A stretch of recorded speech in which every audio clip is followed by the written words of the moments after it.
بسم اللہ الرحمن الرحیم۔ السلام علیکم، ویلکم ٹو مہم کہانی۔ پلیز ناول کو لائک کر دیجئے، اگر آپ نیو ہیں تو چینل کو سبسکرائب ضرور کر دیجئے اور کمنٹ میں ناول کو لے کے ضرور اپنی رائے دیا کیجئے۔ چلتے ہیں ناول کی طرف۔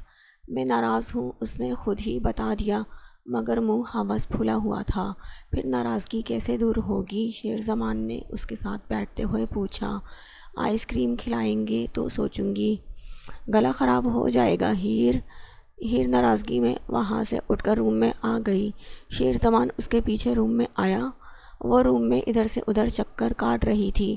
شیر زمان ٹراؤزر اور شرٹ لیے چینج کرنے چلا گیا۔ واپس آیا تو باہر کچن میں گیا جہاں فریج تھا۔ اس نے فریج کے اوپری حصے میں نیچے والی سائڈ پر آئس کیوبز والی ٹرے کے نیچے آئس کریم چھپا رکھی تھی۔ اسے پتا تھا کہ ہیر کو آئس کریم بہت پسند ہے اور یہ اسے کبھی نہ کبھی منانے کے کام ضرور آئے گی۔ وہ آئس کریم لیے اندر آیا اور ہیر کو آئس کریم پکڑائی تو وہ خوش ہو گئی، جلدی سے کھانے لگی۔ آپ کو ایک بات بتاؤں؟ وہ اجازت طلب نگاہوں سے اسے دیکھتے ہوئے بولی۔ وہ آہستہ آواز میں بولا، آپ کو پتہ ہے میری سہیلیاں مجھ سے آپ کی پسند پوچھتی تھیں کہ تمہارے کزن کو کیا پسند ہے کیا ناپسند۔ اب مجھے کیا پتہ تھا یہ کھڑوس کنڈا میرے ہی پلے پڑ جائے گا۔ وہ سر پر ہاتھ مار کر لاپرواہی سے بولی، اور جب نظریں بستر پر موجود شیر زمان پر پڑی جس کے ہاتھ میں گن تھی، فوراً سے بیشتر نچلے ہونٹ کو دانتوں تلے دبایا جیسے اس سے بہت بڑی خطا سرزد ہو گئی ہو۔ پھر دونوں ہاتھ اپنے منہ پر رکھے جیسے کبوتر بچنے کے لیے آنکھیں بیچ لیتا ہے۔ ادھر آؤ، وہ گمبھیر لہجے میں بولا تو اس کی آواز کا سرد پن محسوس کیے وہ جی جان سے لرز اٹھی۔ جھکا سر مزید جھک گیا۔ وہ پسماندگی سے چلتی ہوئی اس کے پاس آئی، چال میں لڑکھڑاہٹ نمایاں تھی۔ شیر زمان نے اس پر تفصیلی نگاہ دوڑائی جس کا اتنی سی دیر میں مرمری نازک بدن پسینے سے شرابور ہو کر تھر تھر کانپنے لگا تھا۔ وہ ڈوبتے دل کے ساتھ قدم اٹھا رہی تھی، یکوتی لب باہم پیوست کیے گئے تھے، کہیں پھر سے منہ سے کچھ غلط نکل جانے کا خدشہ ہو۔ گھنی پلکوں کی چلمن کا رقص دلکش لگ رہا تھا۔ میری طرف دیکھو، اس کے ٹھٹھرا دینے والی آواز سن کر ہیر کی سانس بند ہوئی، مگر نظروں کی اتنی مجال نہ تھی کہ اس کے حکم کی تعمیل کرتیں۔ شیر زمان نے اپنے ہاتھ میں موجود گن کو اس کی پیشانی سے لگاتے ہوئے ناک تک لایا۔ پھڑپڑاتے ہوئے ہونٹوں پر ہیر کو اپنا سانس رکتا ہوا محسوس ہوا۔ اس کا وجود کانپ کر لہراتے ہوئے قریبی بستر پر گرا جیسے کچھ دیر پہلے شیر زمان بیٹھا گن کو آئل لگا رہا تھا۔ وہ جانتا تھا کہ ہیر اس سے ڈرتی ہے، مگر اس حد تک اس بات کا اندازہ اسے پہلی بار ہوا تھا۔ اس نے ہیر کی طرف دیکھا جو بے دم سی گری تھی۔ سانس لو ہیر، سانس لو۔ اس کی دھاڑ سے کمرے کی در و دیوار بھی تھرا اٹھی۔ اس کے سینے کے نزدیک اپنا کان کیے وہ اس کی دھڑکن سننے لگا جو نہایت دھیمی رفتار سے دھڑک رہا تھا۔ شیر نے ایک گہری سانس کھینچ کر خود کو نارمل کیا۔ دل تو چاہتا ہے ایک ہی بار میں اپنا سارا جنون تم میں انڈیل دوں۔ وہ جنونیت آمیز لہجے میں انداز میں اس کے نوخیز وجود کو نگاہوں میں بھر کر بولا، مگر اس نے گن کو زور سے دیوار پر دے مارا اور اسے اٹھا کر ٹھیک طریقے سے بستر پر ڈالا۔ اس کی ہتھیلیاں اور پاؤں کے تلوے مسلنے لگا جو ٹھنڈی پڑ چکی تھی۔ کچھ دیر بعد شیر زمان نے اس کی رنگت میں فرق دیکھا جو اب نارمل ہو گیا تو اس کی سانس میں سانس آیا۔ تم ٹھیک ہو؟ اس نے ہیر کی آنکھیں کھلی دیکھی تو پوچھا۔ ہیر نے بنا جواب دیے اس کا ہاتھ پکڑ کر اپنے بالوں پر رکھا اور پھر سے آنکھیں موند لی۔ شیر زمان ہلکا سا مسکرایا اور اس کی بات سمجھ میں آتے ہی اس کے بالوں کو اپنے پوروں سے سہلانے لگا۔ شیر زمان کے کلون کی مہک اس کے قریب پھیلی تو کچھ ہی دیر میں وہ نیند کی وادیوں میں اتر گئی۔ شیر زمان بھی آج کام کے بجائے ریسٹ کرنا چاہتا تھا، اسی لیے تکیہ درست کیے اپنی جگہ پر لیٹ گیا۔ ہیر کا معصوم چہرہ اپنی آنکھوں میں بسائے ہوئے جانے کب سو گیا اسے خود بھی پتہ نہیں چلا۔ حسام بیٹا، واپسی کب ہوگی؟ موم امریکہ کی فلائٹ ہے، کچھ کہہ نہیں سکتا، 1 یا 2 دن بعد واپسی ہو۔ حسام جانے کیوں میرا دل بہت گھبرا رہا ہے۔ ماں، میں نے پہلے تمہیں کبھی نہیں روکا، مگر اس بار جانے کیوں دل نہیں مان رہا کہ تم جاؤ۔ یمنا نے رندھے لہجے میں کہا موم پریشان مت ہوں، پہلے بھی تو جاتا ہوں، پہلے کی بات اور تھی حسام، ابتسام اور ہیر کا کچھ پتہ نہیں، اور اب تم بھی چلے جاؤ گے تو میں اکیلی رہ جاؤں گی نا۔ موم یہ عائشہ ہے نا آپ کے پاس، آپ کا خیال رکھے گی، یہ بھی تو آپ کی بیٹی ہے، میں جلد ہی آ جاؤں گا۔ اس نے عائشہ کی طرف دیکھ کر کہا جی مما یہ ٹھیک کہہ رہے ہیں، میں ہوں نا آپ کے پاس۔ ہاں بیٹا تم بھی ہو، میری بیٹی ہو، مگر جانے کیوں دل گھبرا رہا ہے۔ موم پلیز پریشان مت ہو، اللہ تعالیٰ سب بہتر کریں گے، اس نے تسلی آمیز انداز میں کہا۔ حسام روم میں گیا ہے، تیار ہونے دیکھو، اسے کسی چیز کی ضرورت نہ ہو۔ انہوں نے عائشہ کو کمرے میں بھیجا۔ عائشہ نے اس کے چہرے پر نظر ڈالی جو معمول سے زیادہ سرخ لگا۔ یمنا کی باتیں سن کر عائشہ بھی اندر ہی اندر گھبرا چکی تھی۔ وہ ڈریسنگ ٹیبل کے پاس کھڑی اس کے چہرے پر نظریں جمائے ہوئی تھی جو یونیفارم میں ملبوس بہت وجیح لگ رہا تھا۔ وہ اس کے والیٹ پکڑانے اس کی طرف آ رہی تھی کہ صوفے کے کارنر سے ٹکرا کر گرنے ہی لگی تھی کہ حسام نے اسے بازو سے پکڑ کر سہارا دیا، ورنہ ابھی تک وہ گر چکی ہوتی۔ دھیان سے وہ نرمی سے بولا جو محبت انسان کو تھکا دے، درد دے، اسے چھوڑ دینا چاہیے۔ وہ افسردہ سی مسکراہٹ لائے سیدھے کھڑے ہوتے ہوئے بولی محبت کبھی بھی نہیں تھکاتی، بلکہ جسے چاہا جائے اس کی بے حسی اور بے رخی تھکا دیتی ہے۔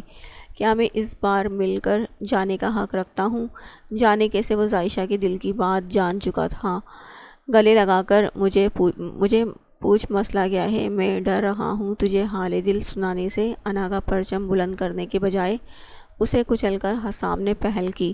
عائشہ اپنی حالت پر خود حیران تھی، آج کل کیوں حسام کو دیکھ کر اس کے دل میں میٹھے میٹھے جذبات پنپنے لگے تھے۔ کیا یہ پیار کا جذبہ تھا جو نکاح جیسے پاکیزہ بندھن میں بن جانے سے اس کے دل میں پیدا ہوا تھا؟ تو وہ کیا تھا جو ابتسام کے ساتھ تھا؟ کیا وہ اس کے ساتھ جڑے رشتے کو لے کر وقتی اٹریکشن تھی؟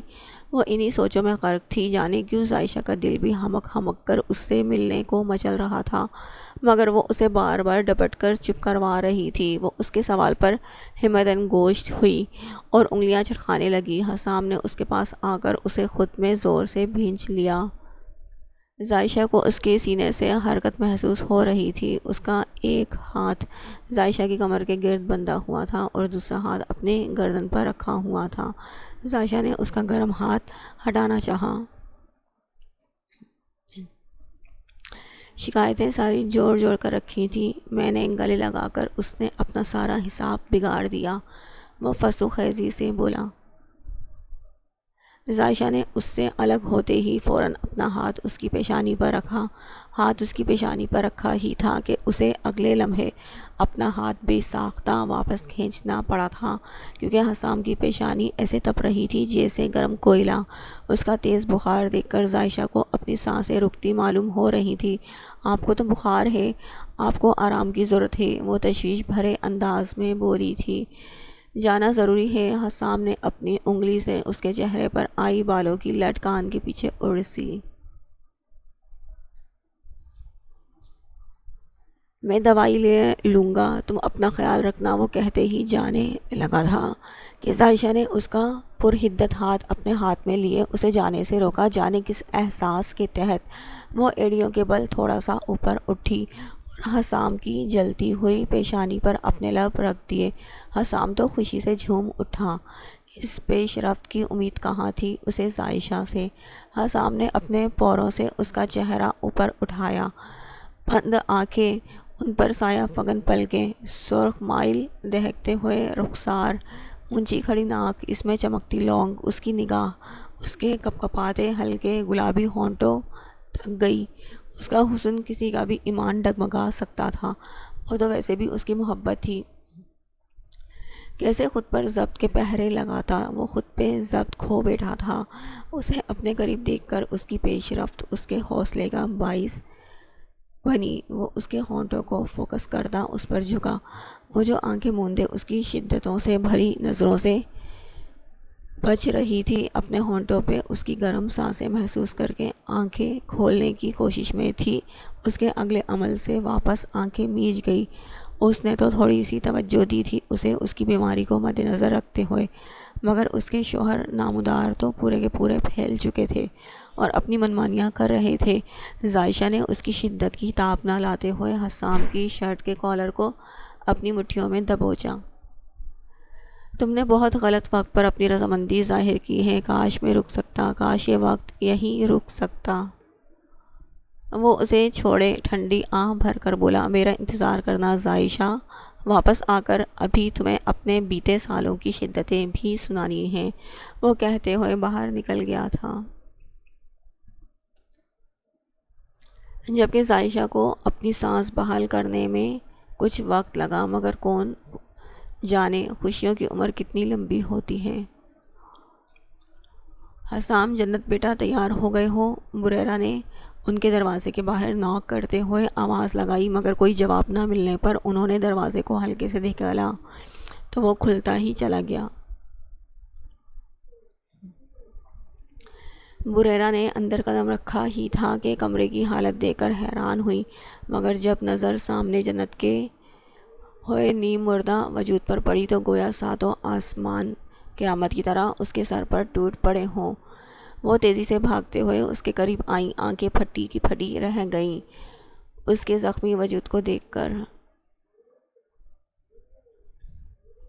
نہیں، ایسا کچھ بھی نہیں، اس نے اپنی برستی ہوئی آنکھوں کو پونچھا اور خود کو یقین دلایا، یہ سب ایک برا خواب ہے، میرا سچ نہیں۔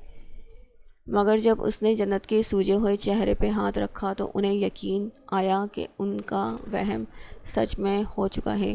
بریرہ اس کی حالت برداشت نہیں کر سکی اور باہر کی طرف بھاگی تھی۔ زریار جو بریرہ کو ڈھونڈتا ہوا ادھر ہی آ رہا تھا، زیان کے کمرے سے نکلتی ہوئی بریرہ سے ٹکرایا۔ کیا ہوا بریرہ؟ وہ روتی ہوئی دوپٹے کے بغیر بریرہ کو دیکھ کر پریشان انداز میں پوچھنے لگا تھا۔ آج بریرہ ایک بار پھر سے ٹوٹ گئی تھی، جنت کی حالت کو دیکھ کر خود کو اسی جگہ پر محسوس کر رہی تھی جب سالوں پہلے اس کے ساتھ یہ حادثہ ہوا تھا۔ ہمیشہ لڑکیاں ہی کیوں مردوں کی مردانیت کی بھینٹ چڑھتی آئی ہیں؟ کیوں؟ آخر کیوں؟ زریار، میں نے سوچا تھا شاید اس میں میرے خون کی ملاوٹ ہے، وہ انسان ہوگا،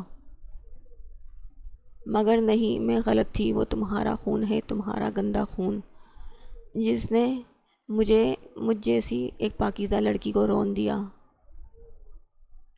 تمہارا گندا خون۔ ان الفاظ کی بازگشت جب زریار کو اپنے کانوں میں سنائی دی تو زریار جو ہمیشہ پرسکون رہتا تھا آج اپنے اندر اٹھتے ابال کو روک نہیں پایا اور بریرہ کے ادا کردہ الفاظ پر اس کے ہاتھ اٹھا اور بریرہ کے گال پر چھاپ چھوڑ گیا۔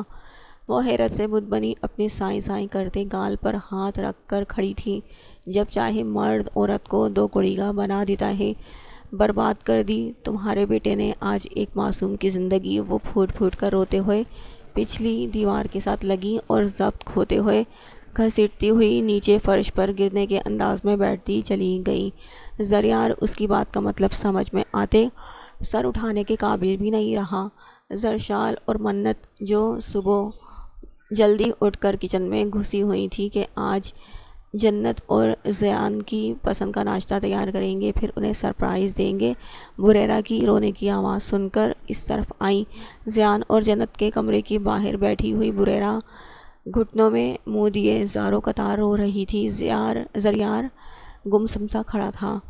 زرشال اور منت کو کچھ غلط ہونے کا احساس ہوا تو وہ دروازہ کھول کر اندر آ گئی، مگر جب جنت کو دیکھا تو ان کا سانس رک گیا۔ منت تیزی سے اس کی طرف آئی اور اس کا زخمی چہرہ تھام کر رونے لگی۔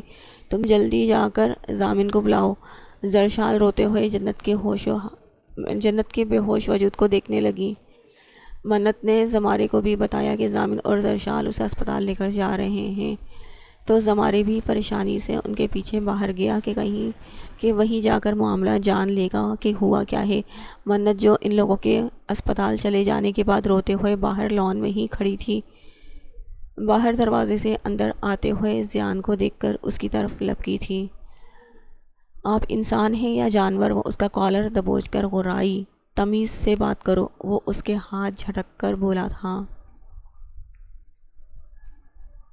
آپ جیسا انسان تمیز کی بات کرے کچھ سمجھ نہیں آتا۔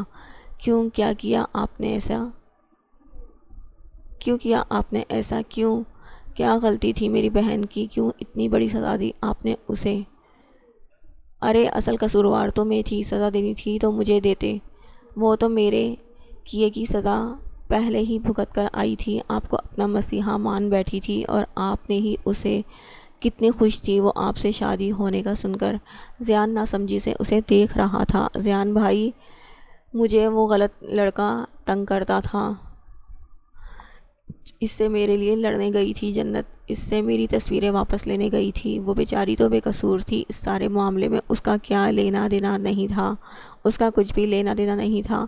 مجھے بچانے کے لیے اسے کتنی بڑی قربانی دینی پڑی کہ آج وہ میری وجہ سے اپنی عزت بھی منت کہہ کر چلاتے ہوئے اونچی آواز میں رونے لگی، جبکہ سچائی سن کر زیان کے پیروں تلے زمین کھسک گئی۔ وہ اپنے غصے میں کیا کر گیا تھا؟ اس نے اپنے دونوں ہاتھوں سے اپنے بال جکڑے۔ اب پچھتاوے کیا ہوئے جب چڑیا چگ گئی کھیت۔ اپنے دونوں ہاتھوں کو دیکھا جن کی ہتھیلیوں پر رات کو جنت کی گیلی مہندی لگی تھی تو اس نے انہیں رگڑ ڈالا تھا، مگر پھر اس کی ہتھیلیوں پر جنت کی مہندی رنگ چھوڑ چکی تھی۔ اسے اپنے مہندی سے رنگے سرخ ہاتھ ایسے لگ رہے تھے کہ جیسے اس کے ہاتھ جنت کے سرخ خون سے رنگے ہوئے ہوں۔ وہ گھٹنوں کے بل زمین پر بیٹھ گیا۔ مجھے معاف کر دو جنت، وہ اونچی آواز میں چیخا کہ در و دیوار بھی کانپ اٹھے تھے۔ دیکھیں یہ پولیس کیس ہے، پہلے پولیس کو اطلاع کریں، ہم پھر ہی اپنا پروسیجر شروع کریں گے، لیڈی ڈاکٹر نے اپنا ماہرانہ پیشہ ورانہ انداز میں کہا۔ یہ میری بیٹی ہے، وہ سر جھکائے بولا۔ زمارے جو وہاں پہنچ کر اپنی جان سے پیاری بیٹی کی حالت دیکھ کر ٹوٹ چکا تھا، اپنی جونیئر لیڈی ڈاکٹر کو دیکھ کر بولا۔ لیڈی ڈاکٹر تو ڈاکٹر زمارے کو دیکھ کر حیران ہوئی، پھر کوئی بھی مزید سوال کیے بنا اسپتال کے عملے کو جنت کو اپنے ساتھ اندر لے جانے کا بول چکی تھی۔ وہ سب وہیں پریشان کھڑے تھے۔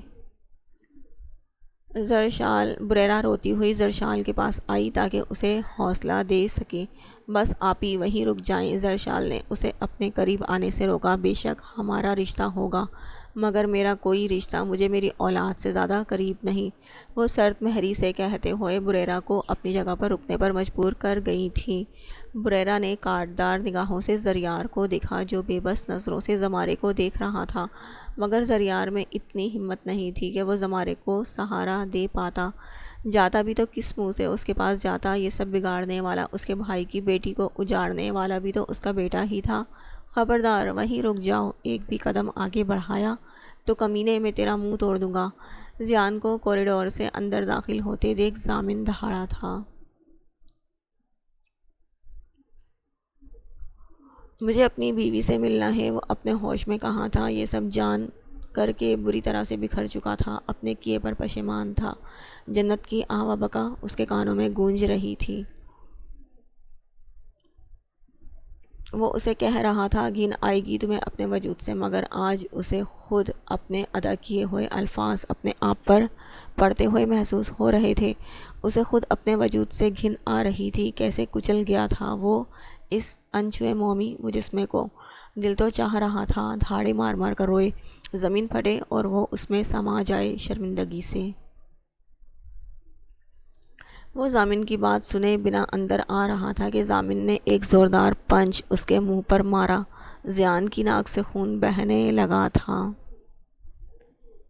مگر وہ پھر بھی نہ رکا۔ وہ کسی بھی طرح ایک بار جنت کو دیکھنا چاہتا تھا۔ ضامن نے اس کے پیٹ پر مکہ مارا، مگر اسے پرواہ نہ تھی۔ وہ ایک بار اس سے معافی مانگنا چاہتا تھا۔ وہ مار کھانے کے باوجود اندر کی طرف جانے کی کوشش کر رہا تھا۔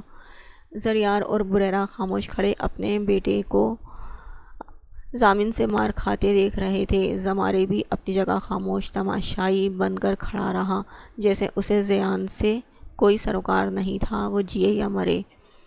زیان کو ضامن کی مار بھی محسوس نہیں ہو رہی تھی۔ یہ مار تو بہت کم تھی اس گناہ کی جو اس نے کیا تھا۔ زیان نیچے فرش پر گرا، اس کی لاتوں اور گھوسوں کی تاپ نہ لاتے ہوئے۔ اگر وہ ہوش میں ہوتا تو ضامن کا مقابلہ ضرور کرتا، مگر اس وقت تو وہ اپنی ہستی کو مٹتا ہوا محسوس کر رہا تھا، اپنے گناہوں کے بوجھ تلے۔ چھوڑ دو اسے، مار دو گے کیا؟ مت بھولو تمہاری بہن کا شوہر ہے یہ۔ بالآخر زرشال نے آگے بڑھ کر ضامن کو روکا، جس کا غصہ کسی بھی طور کم ہونے کا نام نہیں لے رہا تھا۔ اس کا بس چل رہا تھا کہ اس کی بہن کی حالت کرنے والے کو زندہ زمین میں گاڑ دے۔ ایسا شوہر ہونے سے بہتر ہے میری بہن بیوہ ہو جائے۔ ضامن پھر سے زیان کے پیٹ میں لات مارتے ہوئے بولا تھا۔ چلو یہاں سے، وہ اسے کھینچتے ہوئے اپنے ساتھ دوسری طرف لے گئے۔ زیان نے اپنی بند ہوتی آنکھوں کو کھول کر اپنی ماں کو دیکھا۔ بریرہ نے بے رخی سے منہ دوسری طرف موڑ لیا۔ زیان، دل تو چاہتا ہے ابھی تمہیں موت کی گھاٹ اتار دوں، ایسی گندی اولاد ہونے سے بہتر ہے اولاد ہو ہی نہیں۔ اپنا یہ منحوس چہرہ مجھے پھر کبھی زندگی میں مت دکھانا۔ اس گھر میں اور ہماری زندگی میں اب تمہارے لیے کوئی جگہ نہیں۔ زریار نے اسے فیصلہ سنایا۔ یہ آخری بات تھی جو زیان نے سنی۔ وہاں موجود وارڈ بوائے نے زیان کو سہارا دے کر اٹھایا اور ایک طرف لے گیا تھا۔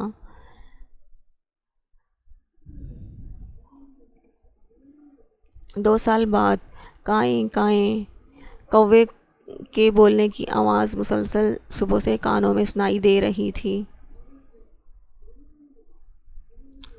شہریار ہاؤس میں رات کے اندھیرے سورج کی روشنی کے باعث چھٹ چکے تھے۔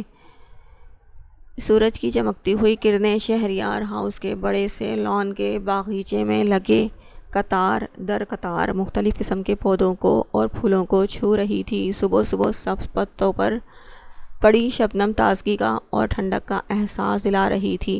ظائشہ اپنے پسندیدہ پھولوں کی کیاری کے پاس بیٹھی تھی، ان پھولوں کو صبح کی دھیمی دھیمی چلتی ہوا سے لہراتا ہوا دیکھ رہی تھی۔ 2 سال بیت چکے تھے، اب کوئی بھی اس کے تکیے کے پاس روز اس کے من پسند پھول نہیں رکھ کر اسے جگاتا تھا، وہ خود ہی چل کر روزانہ ان پھولوں کے پاس آ بیٹھتی تھی۔ کائیں کائیں پھر سے اسی کوے کی آواز کانوں میں سنائی دی تو اس نے نظریں اٹھا کر چھت پر دیکھا۔ وہ اوپری منزل پر بیٹھا تھا۔ صبح سے وہ اپنی کائیں کائیں سے اس کا دماغ کھا چکا تھا۔ اس نے جھنجھلا کر اسے دیکھا۔ جب کوا چھت پر بار بار بولے تو اس کا مطلب ہے کہ آج کوئی گھر میں آنے والا ہے۔ اسے اپنی مما کی بات یاد آئی۔ اس نے زخمی مسکراہٹ سے اس کوے کو دیکھا۔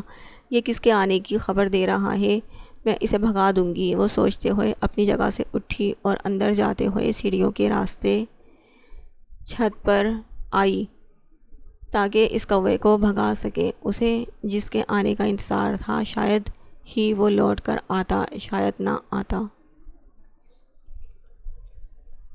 دنیا تو یہ مان چکی تھی کہ وہ اب اس دنیا میں نہیں رہا، مگر اس کا دل کسی طور یہ ماننے کو تیار نہیں تھا کہ اس کا حسام اب اس دنیا میں نہیں رہا۔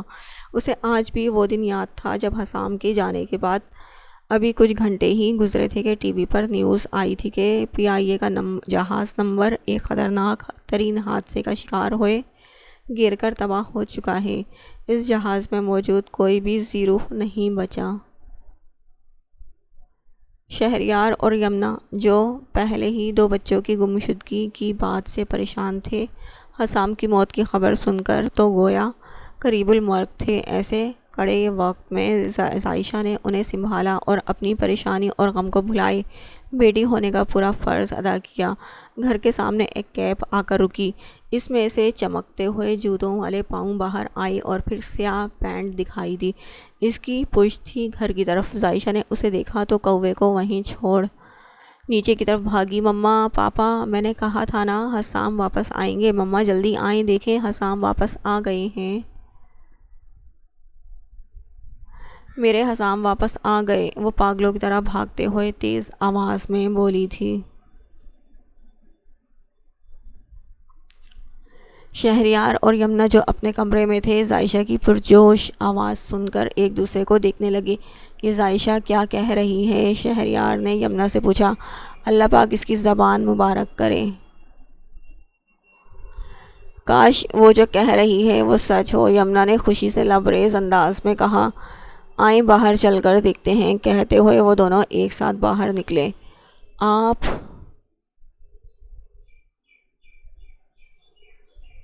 ظائشہ نے حیرانگی سے استفسار کیا، آنکھیں تو کسی اور کو دیکھنے کی متمنی تھی۔ ذائشہ تم یہاں، کاش میں کچھ اور بھی مانگ لیتا تو آج وہ بھی مل جاتا۔ میں نے دل سے دعا کی تھی کہ واپس آنے پر میرا سب سے پہلے سامنا تم سے ہو، اور دیکھو میری خواہش پوری ہو گئی، تم میرے سامنے ہو۔ ذائشہ بے یقینی سے اسے دیکھ رہی تھی۔ بہت شکریہ ذائشہ، میرا انتظار کرنے کا، خود کو میرے لیے سنبھال کر رکھنے کا۔ تم نہیں جانتی تم نے مجھے کتنی بڑی خوشی دی ہے یہاں آ کر۔ وہ خوشی سے لبریز لہجے میں بولا۔ بہت خوش فہمی ہے تمہیں کہ میں اس انسان کے انتظار میں بیٹھی رہوں گی جو ساری دنیا کے سامنے میرا تماشا بنا کر چلا گیا۔ واہ، 7 توپوں کی سلامی پیش کرنی چاہیے تمہاری سوچ کو۔ تو ذائشہ میری بات تو سنو، وہ ذائشہ کے ہاتھ اپنے ہاتھ میں لیے بولا تھا۔ ابتسام دروازے کے بیچوں بیچ ایستادہ کھڑا حسام اونچی آواز میں دھاڑا۔ یہ اونچی آواز تو کبھی اس کی شخصیت کی خاصیت نہ تھی۔ وہ تو نرم اور دھیما لہجہ روا رکھتا تھا ہمیشہ، مگر آج بات اس کی بیوی کی تھی جس کا ہاتھ اپنے بھائی کے ہاتھوں میں دیکھ وہ غصے سے لال انگارا ہوا۔ ذائشہ نے اسے 2 سال بعد آتے دیکھا تو اپنی آنکھوں پر یقین کرنا مشکل لگا۔ آنکھیں جھرجھر جھرنے کی مانند برسنے لگیں۔ حسام لمبے لمبے ڈگ بھرتا ہوا اس کے پاس آیا اور ابتسام کے ہاتھوں سے ذائشہ کے ہاتھ آزاد کروائے۔ ذائشہ حیرت زدہ نظروں سے اسے دیکھ رہی تھی، جس کا 2 سالوں سے انتظار کرتے کرتے آنکھیں تھکنے لگی تھیں۔ وہ آج اس کے سامنے تھا، شہریار اور یمنا جو سیڑھیوں سے نیچے اتر کر نیچے آ رہے تھے۔ لاؤنج میں حسام اور ابتسام دونوں کو ایک ساتھ دیکھ کر حیرت زدہ رہ گئے۔ بابا، ابتسام کہتے ہوئے شہریار کی طرف بڑھا۔ وہیں رک جاؤ، شہریار کی بھاری روبدار آواز گونجی تھی۔ تو ابتسام کے بڑھتے ہوئے قدم وہیں تھم گئے۔ اس گھر کے دروازے اسی روز تمہارے لیے بند ہو گئے تھے جب تم دنیا کے سامنے ہماری عزت کا تماشا بنا کر گئے تھے۔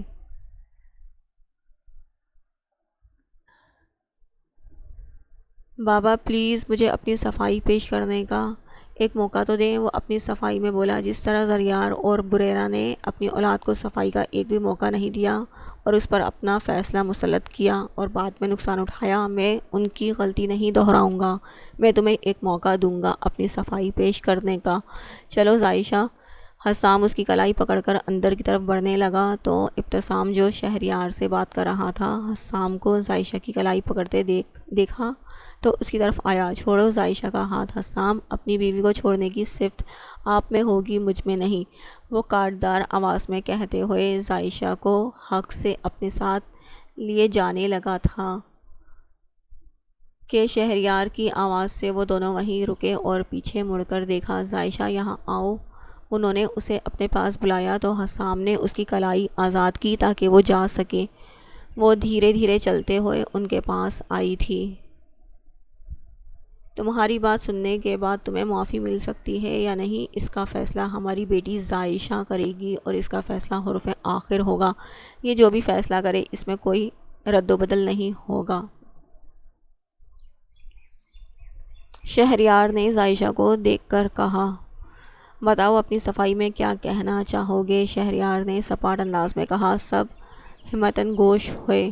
ابتسام نے بات کا آغاز کیا۔ ایک خوبرو نوجوان ماتھے پر آتے سلکی بالوں کو ہاتھ سے پیچھے کرتا، ہاتھ پر بندی رسٹ واچ پر بار بار نظریں دوڑا رہا تھا۔ گاڑی رکی تو ڈرائیور نے گاڑی سے اس کا سفری بیگ باہر نکال کر رکھا۔ اس نے موبائل پر اپنے دوست کی کال ریسیو کی تو اس نے پوچھا، ہاں یار پہنچ گیا، بہت شکریہ۔ کہتے ہی اس نے کال کٹ کی۔ اس کا دھیان فون پر تھا۔ اس نے گھر کی بیل بجائی تو چند منٹوں کے بعد دروازہ کھل گیا۔ ہاں جی، کس سے ملنا ہے آپ کو؟ ایک شوخ کامونی سی لڑکی نے دروازہ کھولتے ہی اس سے پوچھا۔ آپ مجھے اندر آنے دیں گی تو تعارف کرواؤں گا، وہ موبائل سے سر اٹھا کر بولا۔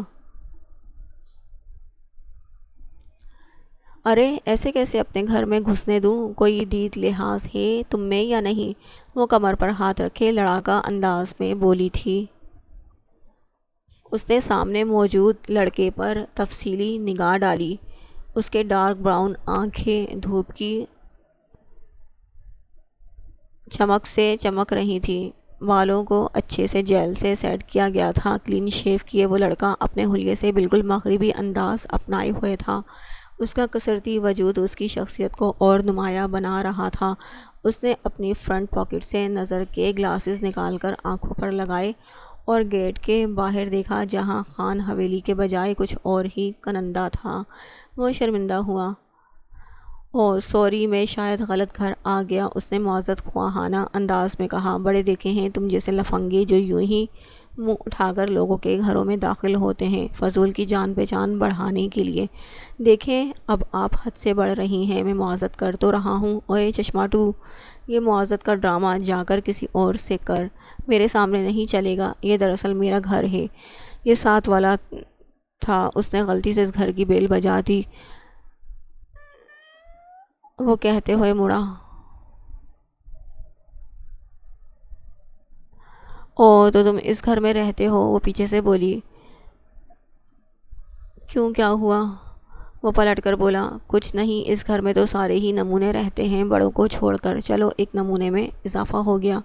وہ اسکارف کو صحیح کرتے ہوئے افسوس کرتے ہوئے بولی، یہاں کیا چل رہا ہے؟ پیچھے سے ضامن کی آواز آئی تو اس نے مڑ کر اسے دیکھا۔ وہ ضامن کو سامنے دیکھ کر کھسیانی ہنسی ہنسا۔ اس لڑکی نے دھاڑ سے دروازہ بند کیا۔ چلو اندر، باقی سب بات میں پوچھوں گا۔ ضامن اسے ساتھ لیے اندر آیا۔ السلام علیکم موم، وہ زناش کے گلے لگا۔